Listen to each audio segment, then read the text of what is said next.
ये Indian car industry की एक बहुत ही ज्यादा सनसनीखेज कहानी है जो लालच, झूठ और कस्टमर्स को धोखा देने के बारे में है। नहीं, ये नहीं। क्या आपको पता है इंडिया में 40 साल पहले लग्जरी कार बनाने की कोशिश की गई थी। 2,12,000 में मिलने वाली ये 1995 में थी भारत की सबसे महंगी गाड़ी। इस गाड़ी ने हमें दिया फरारी जैसे लग्जरी के सपने। उन्होंने ऐसे ऐसे फीचर्स दिए अपनी गाड़ी में जो उस टाइम हम सोच भी नहीं सकते थे। फिर भी कस्टमर्स इतने दुखी हो गए थे इस गाड़ी से कि गवर्नमेंट को बीच में आना पड़ गया था। सीट बेल्ट लगाओ दोस्तों, देखते हैं कहानी स्टैंडर्ड 2000 की। 1980 के शुरुआती दिनों में इंडिया की ऑटोमोटिव इंडस्ट्री एक बिल्कुल ही नए फेज में थी। उस समय 70 करोड़ पॉपुलेशन के लिए सिर्फ 7 से 8 लाख गाड़ियां रोड पर होती थी। मार्केट पर कुछ ही मैन्युफैक्चरर्स का राज था, जैसे हिंदुस्तान मोटर्स और प्रीमियर ऑटोमोबाइल्स, जो एम्बेसडर और पद्मिनी जैसे सिंपल और काम चलाओ गाड़ियां बनाते थे। इंपोर्टेड कार मैन्युफैक्चरर्स जैसे होंडा और टोयोटा एक समय में भारत के लोगों के लिए सबसे पसंदीदा गाड़ियां बनाया करते थे, और फॉरेन कार्स जैसे होंडा अकॉर्ड और टोयोटा कोरोला अमीर लोगों के बीच काफी प्रसिद्ध हो रही थी। भारत सरकार जो इंडस्ट्री को मॉडर्नाइज करना और इंपोर्ट्स पर डिपेंडेंसी कम करना चाहती थी, उन्होंने रेगुलेशंस को थोड़ा रिलैक्स किया, टैक्सेस कम कर दिए ताकि इस सेक्टर में न्यू बिजनेस खुल जाए और इंडिया में नई नई गाड़ियां निकल जाएं। This was make in India the prequel. 1980 में जर्मनी, इटली, जापान जैसे देशों के मुकाबले इंडिया में टेक्नोलॉजी और स्किल की कमी थी। आज के डेट में ये मजाक बन चुका है कि भारत के हर कोने में इंजीनियर्स भरे पड़े हैं, पर 1980s में ये मामला थोड़ा सा अलग था। इंडिया में बिकने वाली अधिकतर गाड़ियां इंडिया में बनी तो होंगी, पर इनकी इंजीनियरिंग और डिजाइन यहाँ की नहीं थी। फॉर एग्जाम्पल, एम्बेसडर एक ब्रिटिश डिजाइन थी और पद्मिनी इटालियन। अगर ये फॉर्मूला काम कर रही थी तो इसको क्यों छेड़ना है? यही सोच के 1981 में स्टैंडर्ड मोटर्स के इंडिया के एमडी सीवी कार्तिक नारायणन ने यूके की ऑस्टिन रोवर कंपनी को एक प्रपोजल दिया। रोवर SD1 एक स्लीक और फेरारी डेटोना इंस्पायर्ड फास्टबैक, उसको इंडिया में मैन्युफैक्चर करने का। ये गाड़ी ओरिजिनली 1976 में आई थी और इसकी स्टाइल और लुक्स ने यूरोप में, स्पेशली ब्रिटेन में सबको फैन बना दिया था। काफी बातचीत के बाद मार्च 1984 में डील पक्की हो गई, जिसमें इंडिया के लिए 12,000 सेट SD1 के बॉडी पैनल सप्लाई करने की एग्रीमेंट हुई। ये एक महत्वपूर्ण कदम था डोमेस्टिक लेवल पर प्रीमियम व्हीकल बनाने में। स्टैंडर्ड 2000 का स्टेज सेट था जो भारत में लग्जरी का मतलब ही बदलने वाली थी। एटलीस्ट वादा तो यही था। स्टैंडर्ड 2000 अप्रैल 1985 में बहुत ही धूमधाम से लॉन्च हुई और इसे the only Indian car with advance features के तौर पे पोजीशन किया गया था। 2,20,000 के प्राइस पे काफी महंगी थी। हिंदुस्तान कॉन्टेसा की प्राइस थी लगभग 84,000, मतलब स्टैंडर्ड 2000 इससे ऑलमोस्ट डबल प्राइस की थी। ये तो फिर भी ठीक है।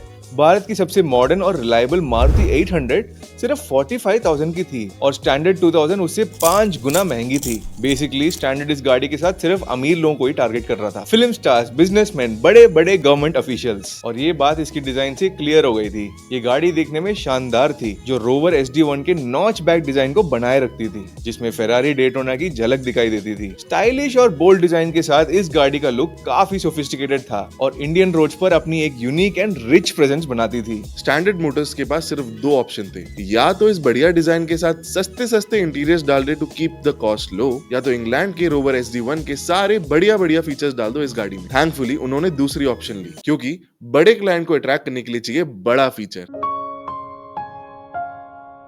उस समय के भारतीय गाड़ियों में अनसुनी फीचर से भरी हुई थी ये गाड़ी। Electronic windows, power steering, central locking, air conditioning, rear wiper, defogger और एक टैकोमीटर। इसका इंटीरियर काफी स्पेशियस था, with leather wrapped seats, sporty 2-स्पोक स्टीयरिंग व्हील, और जहां लोगों के घर में रेडियो एक बड़ी सुविधा थी, इसमें आती थी एक प्रीमियम कैसेट प्लेयर जो 4 पहियों पे 5 स्टार होटल जैसा एक्सपीरियंस प्रोवाइड करवाता था। क्या आपने कभी गाड़ी में कैसेट प्लेयर यूज किया है? कमेंट्स पे जरूर बताना। शुरुआत में बॉडी पैनल्स यूके से आते थे और चेन्नई में असेंबल करते थे, पर बस इतना ही अच्छा था स्टैंडर्ड 2000 में। सबसे बड़ी समस्या तो हुड के नीचे थी। इंजन के मामले में कुछ समझौते किए गए। लाइसेंसिंग रेस्ट्रिक्शंस के कारण इंडिया के स्टैंडर्ड मोटर्स इंग्लैंड के रोवर SD1 के मॉडर्न O सीरीज इंजन या पावरफुल V8 इंजन का उपयोग नहीं कर पाया। इसके बजाय उन्होंने अपनी ही पुरानी इंजन स्टैंडर्ड वैनगार्ड के 2 लीटर 4 सिलेंडर इंजन चूज किया, which is okay right?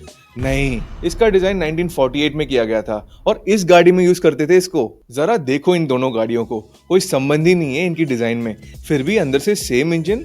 What a bad choice. पर ये इंजन इतनी भी गंदी नहीं थी। अनलाइक दी ओल्ड कार, इसमें डाला गया था ट्विन एसयू कार्बोरेटर्स और रीडिजाइन सिलेंडर हेड्स, जिससे गाड़ी 4500 आरपीएम पर 83 हॉर्स पावर प्रोड्यूस करती थी, कॉन्टेसा के 49 बीएचपी से काफी ज्यादा। स्टैंडर्ड 2000 पहली भारतीय कार है जो 75 बीएचपी को एक्सीड करती थी। एक locally design 4 speed manual gearbox के साथ ये 145 किलोमीटर पर आवर की टॉप स्पीड अचीव करती थी, जो उस समय के लिए काफी क्रेजी था। सस्पेंशन को मॉडिफाई करके 1 इंच बढ़ाई गई थी ताकि भारत के रगेड रोड्स पर चला पाए। सरकार ने स्टैंडर्ड 2000 को एक गेम चेंजर के रूप में देखा। उन्होंने ये प्रिडिक्ट किया कि इंपोर्टेड लग्जरी कार्स के ब्लैक मार्केट को खत्म कर देगा। स्टैंडर्ड मोटर्स की मद्रास फैक्ट्री में हर साल 4000 यूनिट्स बनाने की कैपेसिटी थी और जोश काफी हाई था। इनफैक्ट पीटी उषा, भारत की ट्रैक रनिंग स्टार, को केरला सरकार द्वारा 1986 में एशियन गेम्स में उनकी शानदार परफॉर्मेंस के लिए एक ब्यूटीफुल चेरी रेड स्टैंडर्ड 2000 को गिफ्ट कर दिया, making it a very prestigious car. चाहे स्टैंडर्ड 2000 कितने भी फीचर्स के साथ आए, कितना भी प्रेस्टिजियस हो, 1986 में लॉन्च के तुरंत बाद इस गाड़ी के अंदर इश्यूज पता लग गए लोगों को। एंड हमने पहले ही बोला था, इसके क्लाइंट्स कोई आम आदमी लोग नहीं थे, तो उन लोगों के लिए ये इश्यूज सिर्फ परेशान करने वाले नहीं थे, बल्कि ये इश्यूज ने गाड़ी को लगभग चलाने लायक नहीं छोड़ा। सबसे पहला इशू, इसका locally made 4 speed gear box. Drivers ने इसे क्रैंकी और अनरिफाइंड बोला था। ट्रांसमिशन की खटर पटर सुन के ऐसा लगता था जैसे गियर बॉक्स के अंदर पूरी गैंग्स ऑफ वासेपुर चल रही है। ये तो कुछ नहीं है, सबसे बड़ा इशू था इसका फ्यूल एफिशिएंसी, और should I say the lack of किम्पल। स्टैंडर्ड मोटर्स का दावा था कि ये गाड़ी 10 से 12 किलोमीटर पर लीटर दे देगी, लेकिन रियल वर्ल्ड फिगर्स काफी खराब थे। ज्यादातर ओनर्स के लिए 5 से 6 किम्पल निकाल दे, वही बड़ी बात है। ये एक क्रिटिकल फ्लॉ था कि ऐसे देश में जहाँ फ्यूल कॉस्ट एक बड़ा चिंता का विषय था, ऐसा देश जहाँ अमीर लोग भी पेट्रोल भरवाने से डरते हैं, स्टैंडर्ड 2000 के अर्ली कस्टमर्स को धोखा महसूस हुआ और कंप्लेंट्स बढ़ने लगी। यहाँ तक काफी अमीर क्लाइंट्स ने स्टैंडर्ड मोटर्स पे लीगल केस फाइल कर दिया था कि भाई माइलेज बहुत ही खराब है। एंड इन सब का नतीजा, फॉल्स माइलेज क्लेम्स के लिए सरकार द्वारा लीगल एक्शन लिया गया एंड इन्वेस्टिगेशन शुरू हो गई थी। और सिर्फ ये नहीं,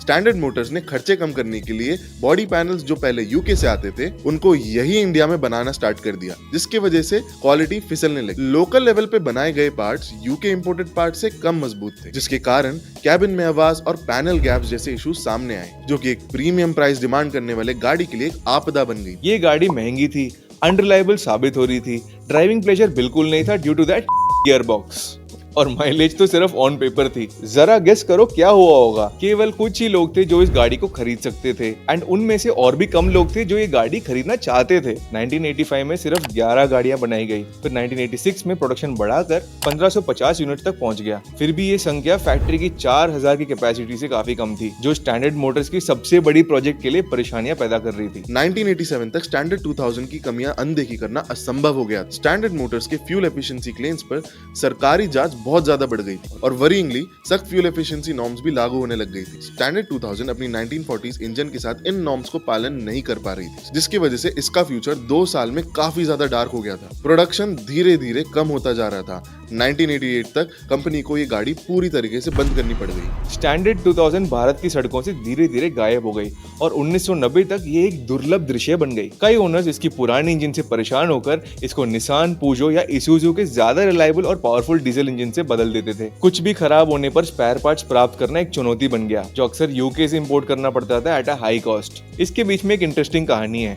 2006 में रिमर ब्रदर्स, एक ब्रिटिश कार पार्ट सप्लायर, ने स्टैंडर्ड 2000 के बचे हुए पार्ट्स को खरीद लिया था इंडिया से, जिसमें बॉडी पैनल्स और कुछ कंप्लीट बॉडी शेल्स भी शामिल थे। इन्होंने ये किया ताकि यूके में पुराने रोवर SD1 के रिस्टोरेशन को सपोर्ट कर सके। फनी है ना, यूके में गाड़ी ज्यादा बिकी नहीं, तो उनसे हमने बॉडी शेल इंपोर्ट किया इंडिया में, वो भी बिकी नहीं। फिर 20 साल बाद किसी और ने यूके में इंडिया से वापस इंपोर्ट कर लिया।